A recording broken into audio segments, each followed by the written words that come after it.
नमस्कार दोस्तों, हम लोग अभी झारखंड के प्रसिद्ध चतरा जिला में इटखोरी मंदिर में हैं। अभी हम लोग इटखोरी मंदिर के भगवान शिव मंदिर के दरवाजे में हैं और साथ में हमारे साथ पंडित जी हैं। पंडित जी, आपका नाम? मेरा नाम सुबोध गिरी है। सुबोध जी, ये जो महोत्सव हो रहा है इसका मायने क्या है? और यहाँ माँ भद्रकाली के प्रचार प्रसार के लिए हमारे पूर्व सांसद सुनील सिंह 2016 से महोत्सव शुरू किए हैं ताकि यहाँ का विकास हो और यहाँ का प्रचार प्रसार बढ़े। आप जहाँ पे आए हैं ये सहस्त्र शिव मंदिर है जो अनोखा है। ऐसा शिवलिंग यहाँ के सिवा पूरा भारत में कहीं नहीं है। इसमें क्या है? इसके अंदर में एक ही शिवलिंग में 1008 शिवलिंग है जो अपने में एक अद्भुत और चमत्कारी है। आइए देखते हैं। इसमें दर्शकों को भी जानना है कि 1008 शिवलिंग इसमें कैसे है, इससे कहानी क्या है? ये भगवान विष्णु जी के द्वारा पूजित ये शिवलिंग है जो सहस्त्र कमल से भगवान विष्णु जी पूजा किए थे, जिसमें एक कमल भगवान शिव जी अपनी कृपा से रख लिए थे चुरा करके। तो भगवान विष्णु उस कमल के जगह पे अपना कमल नयन को चढ़ा दिए थे। उस समय का ये सहस्त्र शिवलिंग महादेव हैं। यहीं से भगवान विष्णु का सुदर्शन चक्र की प्राप्ति हुआ था। इनकी महान विशेषता यह है कि एक लोटा जल से अभिषेक करने से पूरा 1008 शिव जी का जलाभिषेक करने का फल प्राप्ति होता है, जो बहुत प्राचीन काल के हैं। पहले यहाँ खंडर था, मंदिर का टूटा हुआ भाग गिरा हुआ था। बाद में इसका पुनः निर्माण हुआ। 1985 से इसका मंदिर बनना शुरू हुआ, जो 2016 में जाकर के कंप्लीट हुआ है। और इसके सामने आप नंदी भगवान को देखे, आइए नंदी भगवान के दर्शन भी करते हैं। नंदी जो भगवान विशाल रूप में नंदी बाबा यहाँ पे हैं, जो यह दर्शाते हैं कि प्राचीन काल में यहाँ भव्य तीर्थस्थल रहा होगा, जो भूकंप में नहीं तो मुगल बादशाह के समय में तहस नहस किया गया होगा। कुछ अनोखी कहानी बताइए इस मंदिर के बारे में। इस मंदिर के बारे में अनोखी कहानी यह है कि एक समय की बात है कि उस समय जंगल झाड़ यहाँ बिकट रहा करता था। उस समय यहाँ बगल के गांव के टोनाटाड़ के कोई यादव जी थे, ग्वाला जिनको कहते हैं, वो गाय चराते थे।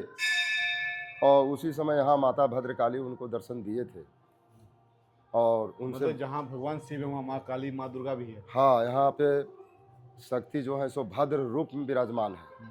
माता भद्रकाली अष्टदल कमल पर इतना भद्र रूप में अनोखा नंदी विराजमान। मैंने आज तक नहीं देखा। भगवान शिव को दर्शन तो हो गया, लेकिन इतना सुंदर, इतना ये नंदी सामने में थे, नीचे में इनको स्थान दिया गया।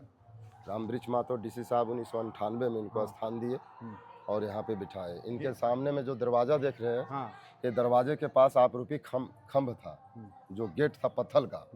वो मंदिर बनने के समय उनको जाने अनजाने में गिरा दिए।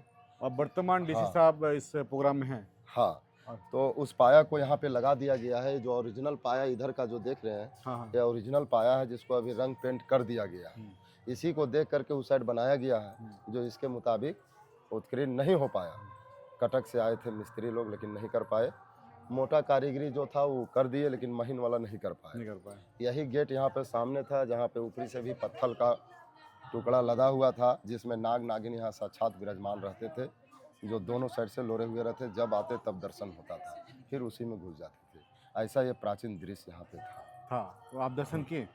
हमारे पिताजी दर्शन किए थे। नाग नागिन दर्शन किए? हाँ, अभी यहाँ पे 2 नाग है, एक काला नाग, एक विशाल नाग, पीला नाग, जो बराबर यहाँ पे निकलते हैं। उनका दर्शन हम भी किए। हाँ। कुछ क्षति पहुँचाते हैं? ना, यहाँ कोई क्षति नहीं पहुँचाते हैं, खाली भगवान दर्शन करके लौट जाते हैं। यहाँ पे म्यूजियम बन रहा था उस समय, एक मुंशी जी रहते थे, मंदिर में सोते थे, उनको भी दर्शन दिए।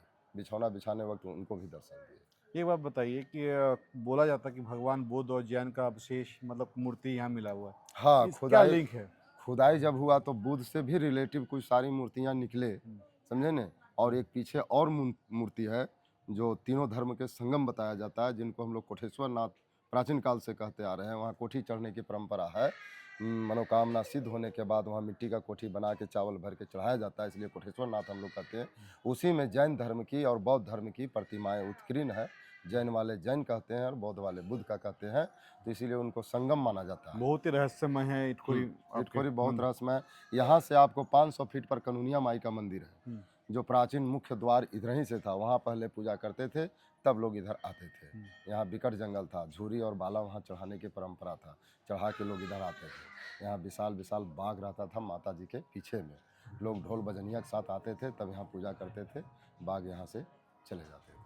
चलिए ऐसा नमस्कार दृश्य। गिरी जी, जी। आपने जो आज कहानी बताया, हमें कहानी नहीं सच्ची घटनाएं जो बताया, हाँ। इसके लिए हम लोग सब आभारी है कि इटखोरी को जानने के लिए आपका आज हमारे कैमरे में आना बहुत बड़ा हम लोग के लिए भाग्यशाली है।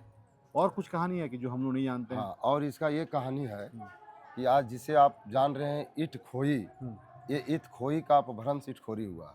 इटखोरी मतलब क्या होता है? इत खोई का मतलब इति माने खोई, इति माने यहीं, और खोई मतलब खो गए। बुद्ध आए और यहीं खो गए, यहीं से खो गए, समझे न?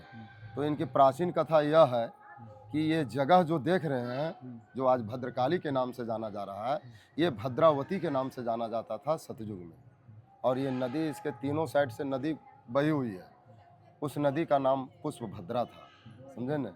समय के अनुसार ये चेंज होते गए। नाम चेंज होता गया। हाँ, मतलब भगवान बुद्ध को भी दर्शन ही हुआ। हाँ, उसके बाद पुष्पभद्रा से भद्रावती हुआ।